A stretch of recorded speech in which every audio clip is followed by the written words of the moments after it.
كانت هذه الشركة فريدة جدا، لم يكن لدى الموظفين بطاقات رواتب ولم يتلقوا نقودا أبدا، ولكن في يوم الدفع كان كل شخص يحمل زجاجة صغيرة إلى الشركة. كانوا يصطفون بشكل مرتب واقفين بجانب المدير يشاهدونه وهو يضع قضبان الذهب بعناية على الميزان ثم يسقطها بلطف في زجاجاتهم. كان كل جرام علنيا وشفافا.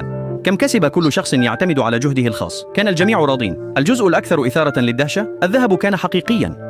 كل شيء سار بسلاسة كالمعتاد حتى جاء يوم تقدم فيه فتى جديد إلى الطاولة، دفع زجاجته الفارغة برفق إلى الأمام منتظرا راتبه، لكن المدير لوح بيده ببساطة وأعطاه 3 حقائب صغيرة مملوءة بالتراب. شهق الجميع في الغرفة. في الواقع كانت مخبأة داخل ذلك التراب جزيئات ذهب صغيرة. قال له المدير: إذا استطعت استخراج الذهب من هذا التراب ستحصل على ضعف الأجر. لم يتردد الفتى قبل التحدي فورا. سكب التراب في وعاء، أضاف الماء الساخن وبدأ في تنظيفه شيئا فشيئا. تجمع الموظفون الآخرون حوله. لم يصدق أحد أنه سينجح، ولكن في غضون دقائق ساد الصمت في الغرفة، لأن في قاع الماء العكر بدأت تلك الجزيئات شبه غير المرئية تتلألأ. في غضون دقائق قليلة كان الفتى قد صقل الذهب الحقيقي.